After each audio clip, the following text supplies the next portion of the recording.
This episode is brought to you by Columbia Sportswear.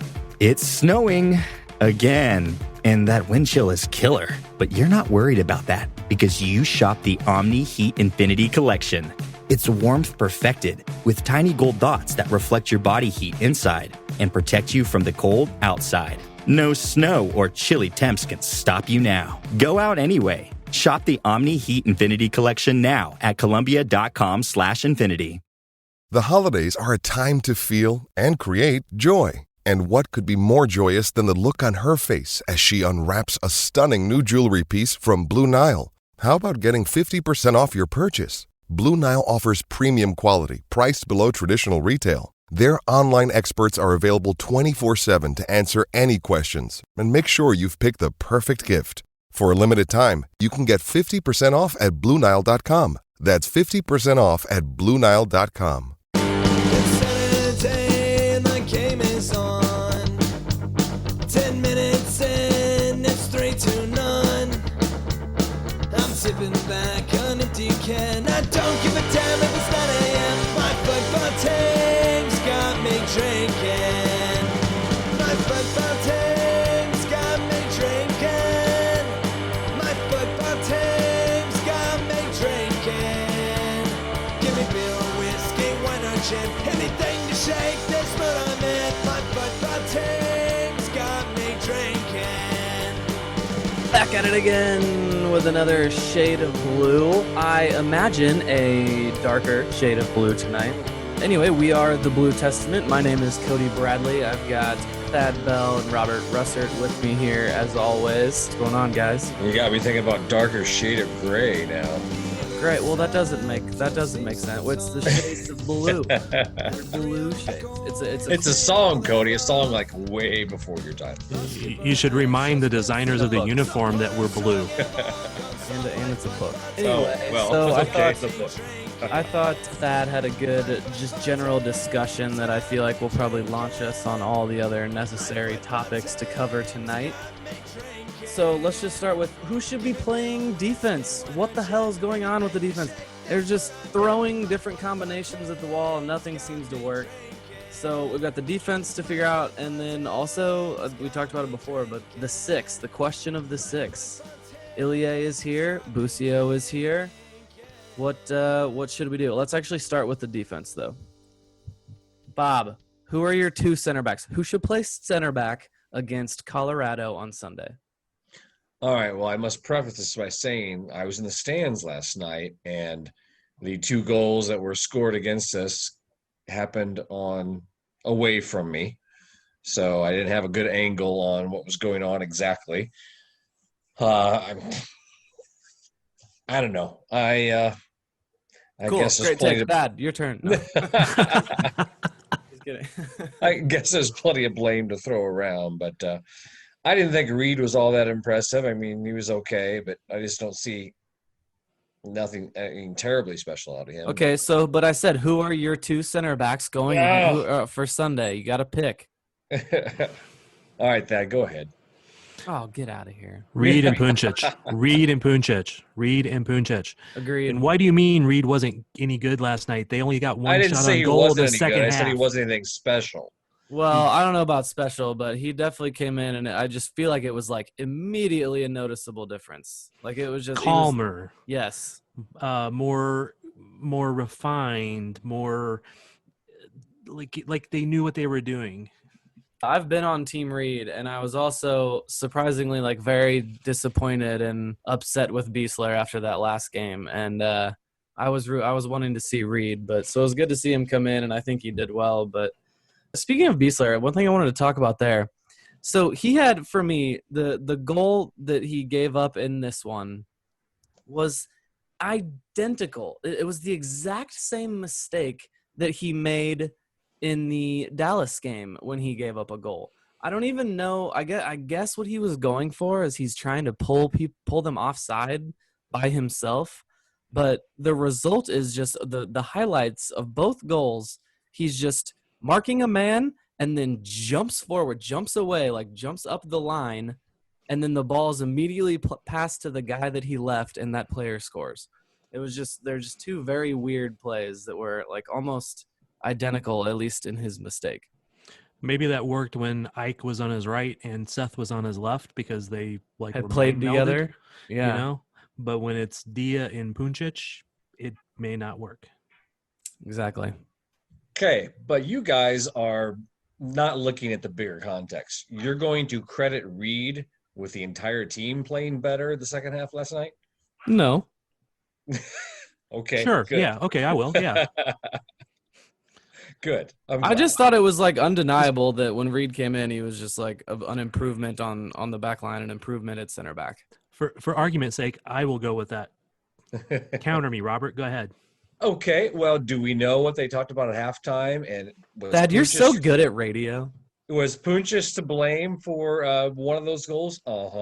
So I'm sure they straightened some shit out at halftime. So let's not give Reed all the credit for coming in and making a world of difference because it wasn't just him. Yeah, he was calm on the ball, sure. But Besler, he completed over 90% of his passes, if you look at the stats, by the way. So, there's calm for you. And defended one of his 3 opportunities. I'm kidding. Well, I'm you used kidding. the word calm, so I know, and I'm kidding. I'm picking on Besler because all due respect to Besler, the guy should already be. They should already have the stencil to put his name up on the wall. Okay, without a doubt, he is. But that doesn't mean we can't talk objectively about how his play is, and it's not as good as what his standard has been set. So I joke when I say some of that stuff, but I want to show all due respect to Matt. Otherwise, he'll probably kick my ass at practice one day.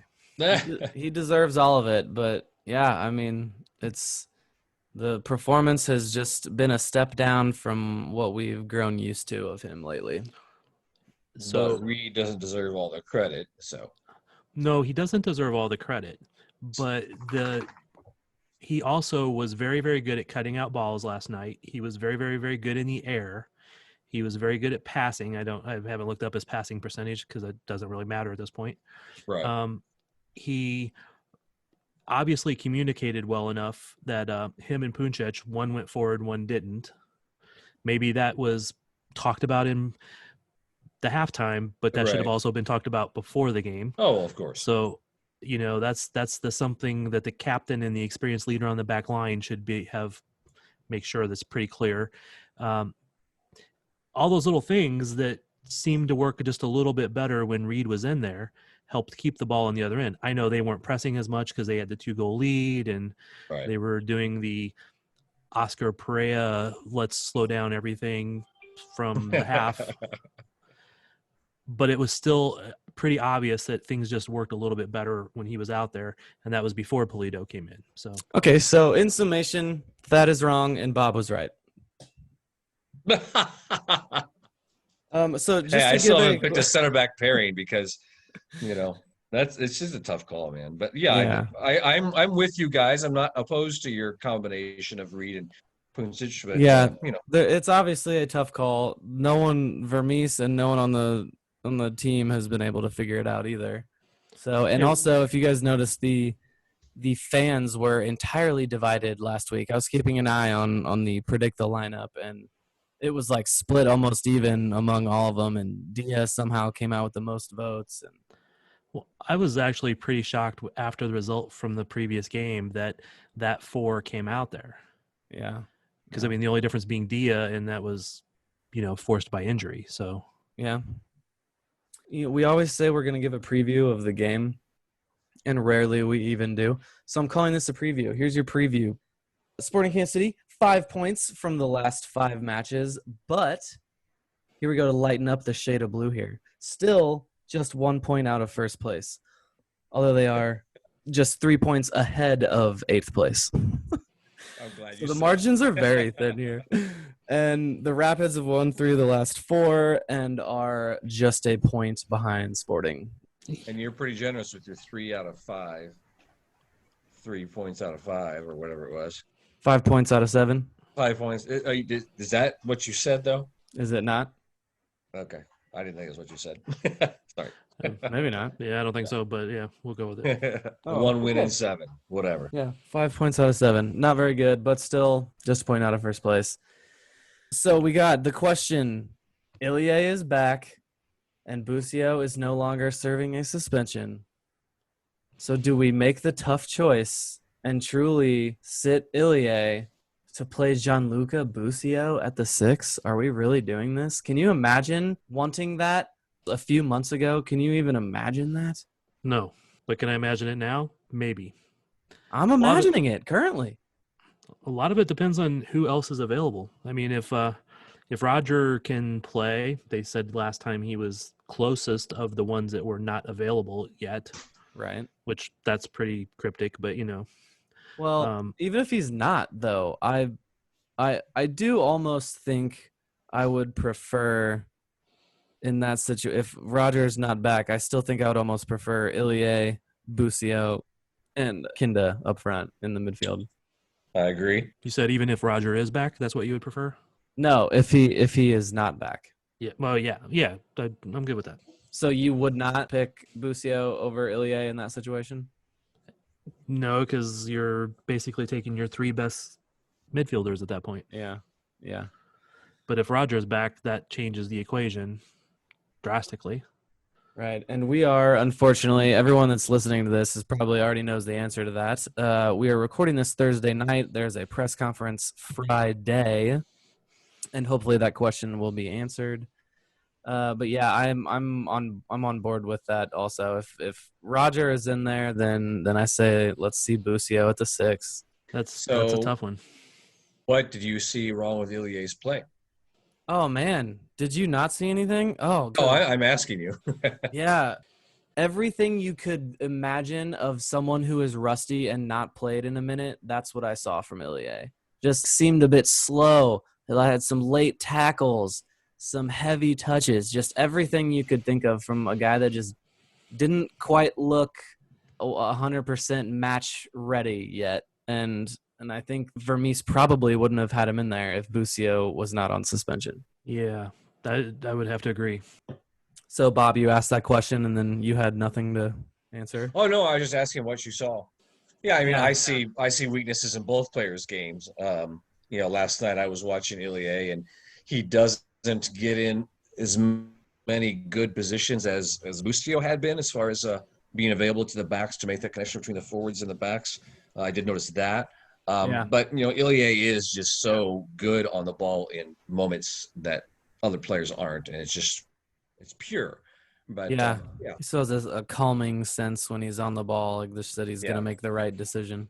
Yeah. And I still think that there's every team needs to have all the right pieces to meld together. So you can have a slower 6 like Ilie if you have faster guys around them, right? Center backs or outside backs that can cover and get in spaces where he can't. But Busio is a little faster, so when you have slower other defenders, you need a guy with a little more speed. Busio has actually shown more speed than I thought he had this year. I've seen a couple of runs where I kind of thought he was slow, but there were a couple of runs I saw some pace from him. Yeah, I mean he's not Gerso, but he's also not Fontes, Okay, I've got one more final thought here. I think the only other real talking point that's sporting Kansas City of sporting KC Nation right now would be the return of Pulido. We saw him come back. The team didn't exactly, light the stage on fire upon his return. They talked about it a lot on the broadcast. I think the thing to discuss here is how far back and how often he has to come back to get involved.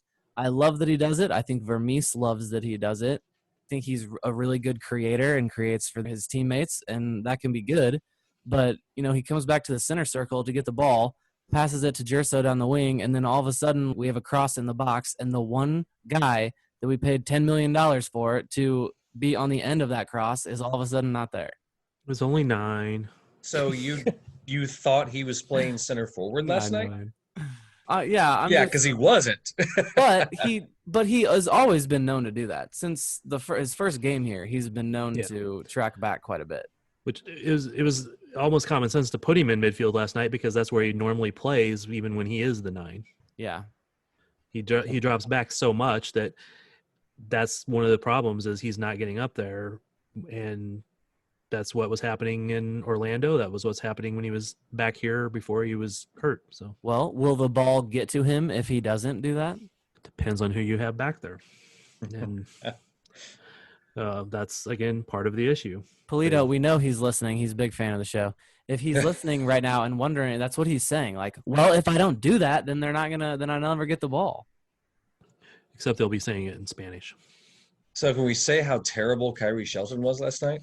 Bob, you can say whatever you want. He was terrible. He was horrible. The guy that I was with hadn't seen him play this season yet, and I said, he's been a lot better in other games, but he was terrible. Oh, and he let you down? Embarrassed you in front of your friends?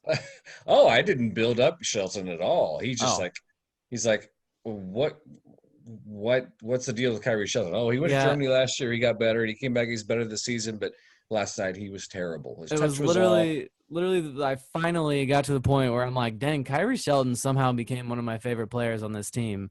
And then finally, when I realized that, he had a bad game. Yeah. So it's your fault, Cody. Agreed. Most of the time it is. Yeah. But, I think, like we've talked about, what is the right combination for this team? That is the toughest job of any manager of any sports team, to find the right combination. And with the injuries we've had, the whole COVID thing, it's been tough. And then juggle can't seem to find it. And then keep juggling it because of needing a little bit of rest or something. Exactly, yeah. Let me speak up for Kyrie last night. Yeah, his touch was not good last night. I will agree. His passing was not as good as it has been this year, but he was still busting ass and punishing the defenders. So there was a few of those defenders that have some bruises today because Kyrie was playing against them. Kyrie is a beast, man. He's just impossible to push off the ball. He's just become really fun to watch. So final thoughts here before we get out of here. I want a percentage chance of a win going into Colorado. Hey, wait, before we do that, can I do one bright spot? We pick kind of a darker blue here, but Johnny freaking Russell. Johnny. He has woken up. Yes, he has. The first half of this year, he was not existent. Johnny was dunking on fools. And he still is not dribbling through as many defenders as he was and then scoring. I mean, I know last week he spun a guy around, but or the previous game before this one he did. But he has found his way into getting goals, and now if we can add one more person doing that, we can give up 2 or 3 goals and still score and still win. Yes, good point. We needed to talk about Johnny. That's a good. Well done. See, now I think a bright spot. Now I think my prediction of a win just went up a little higher. So Thad, what are the chances of Sporting Kansas City getting a win? Give me a percentage. 60%. 60% for a win. Robert. Yes. 45. Okay. That's higher than I thought you would give, Robert. Maybe this isn't as dark of a shade as I thought it was going to be. I thought I was going to get challenged on 60. I like 60. I'm going to go 61 just to be more positive than Thad. Ooh. Okay. Price is Right rules, right? But hey, you saw that earlier in Slack chat. Yeah, no, you know why I gave it though? Why I said jokes on the pod for everybody. It comes across quite well. It works. But this team seems so contrarian. The games they should win, they don't. The games they shouldn't win, they do. So I'm going with the win. Sporting has always been that way. Yeah. Anyway, we're going to get out of here. We'll talk to you next week. In the meantime, be sure to follow us on Facebook, Twitter, and Instagram at Blue Testament KC, and join us at thebluetestament.com and leave us a comment. And we'll talk to you next week. Go Sporting!